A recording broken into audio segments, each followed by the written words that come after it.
আবারও বলেছি, এর বারবার এই একই কথা বলছি। দেখুন, যুদ্ধ কখন হবে, আদৌ যুদ্ধ হবে কিনা, যুদ্ধের পরিবেশ কীরকম হবে, এই সমস্ত কিছু ভারত সরকার, ভারতের সেনাবাহিনীর ওপর আমাদের ছেড়ে দিতে হবে।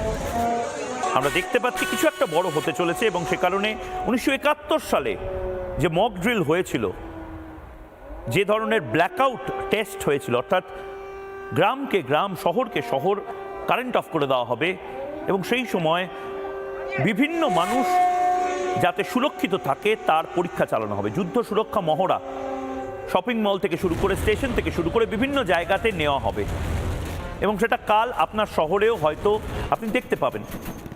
আপনাদেরকে অনুরোধ করা হয়েছে ভারতবাসী হিসাবে, যুদ্ধ মহড়া বা সুরক্ষা মহড়া যখন চলবে, দয়া করে প্রশাসনের সাথে সহায়তা করবেন।